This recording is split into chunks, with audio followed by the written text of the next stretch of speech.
The plot of this episode is that the bounty hunter Cad Bane and his very evil crew are taking hostages in the Senate to free Zero the Hutt from prison and get his money, because Cad Bane really likes money.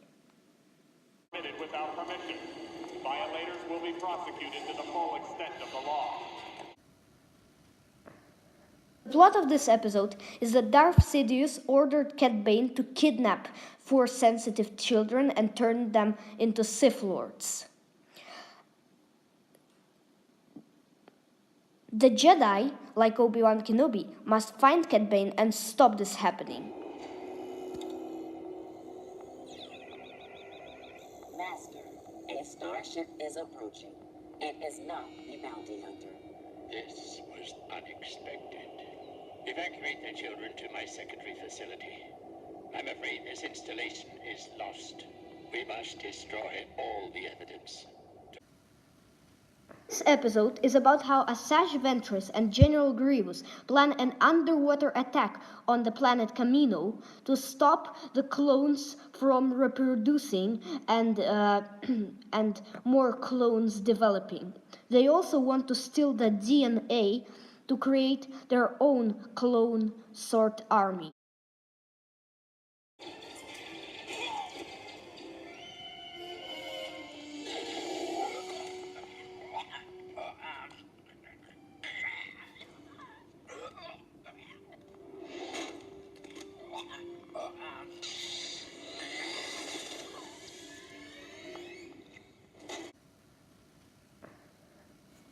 The plot of this episode is that C-3PO notices that the cake on the celebration misses its main Jogan fruit, an exotic fruit.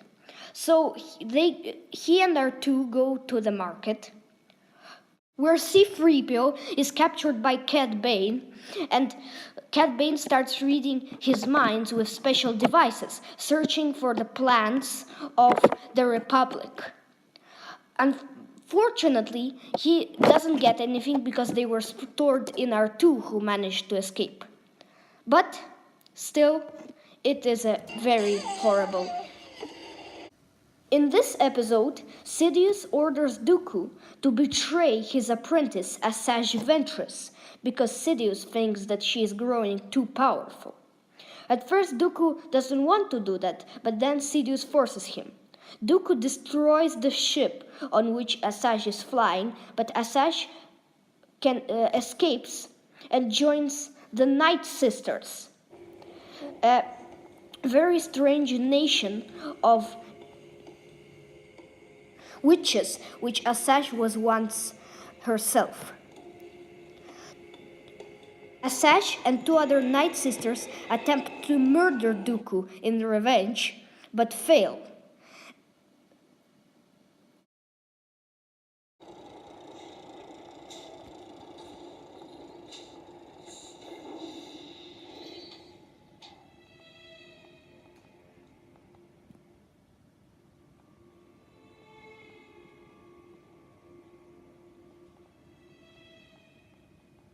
Mother, we failed.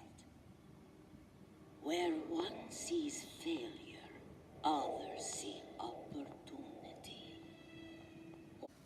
In this episode, Count Dooku believes that Jedi have tried to murder him and that Asajj died on that ship.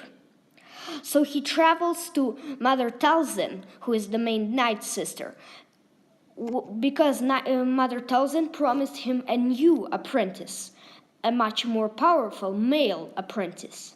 Mother Talzin leads Count Dooku and creates him a new apprentice.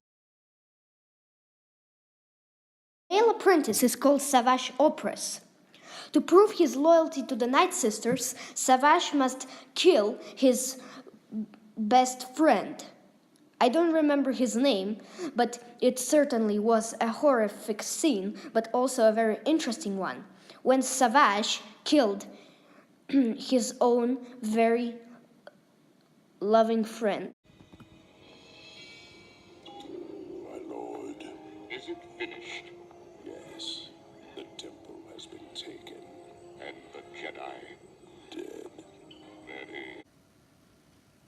my favorite episodes is about how the Separatists created a blockade around the planet Ryloth to stop the Twi'leks to get supplies of food. Republic sends 2 senators to negotiate with the king of Toydaria to bring supplies to the planet of Ryloth. Count Dooku captures this message and sends Senator Lot Dodd from the Trade Federation to stop the senators from asking the king of Toydaria to bring food to the planet of Ryloth. No matter of the speeches of Lot Dodd, king of Toydaria decides to send the supplies to the people of Ryloth. What will it end with? Watch the episode. I see no reason for conflict, nor do I. The people of Ryloth are suffering, and compassion is a sacred Toydarian value. Honesty is also a Toydarian value, is it not? I'm sure the senator mentioned a separatist blockade around Ryloth. A blockade? Is this true? Yes, Your Majesty. But it changes nothing. This episode is about how Padme and Anakin travel to Naboo because they hear stories that Boss Leone, boss of the Gungans, is secretly wanting to attack the capital of Naboo and aid the Separatists in this attack. They travel into the underwater cities and see how Boss Leone is giving very evil speeches. But then they discovered that he was actually in trance because of a magic necklace that was given to him by the evil minister Richelieu, a Gungan who is helping the Count Dooku in his evil schemes.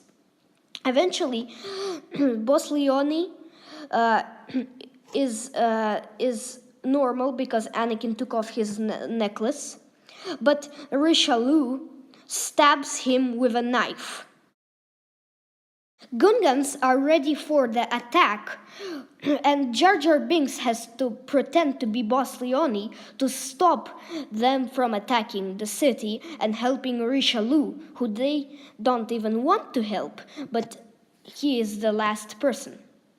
So the Gungans see that Boss Leone is alive. And Jar Jar Binks, pretending to be Boss Leone, tells the truth when Richelieu escapes.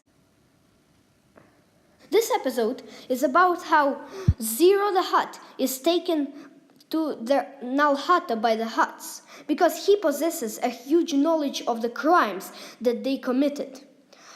Only he knows where this special diary with all their crimes is, and he wants to give it to the Republic. After being put in a cell by the Hutts, Size Noodles, Zero's true love, comes and rescues Zero from the cage.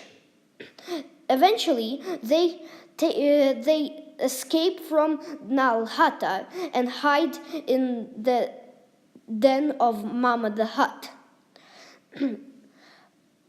Zero and Size Noodles must find the diary before the Hutts and bring it. Oh, we've come to the first place. And this episode I really like, but I do not want to explain it because there is just one good scene for which I love this episode, and I just want to show you it. Okay, so watch it.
and I have built all this in hopes of returning to your side.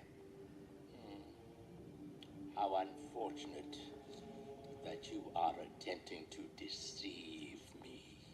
Master, You have become a rival.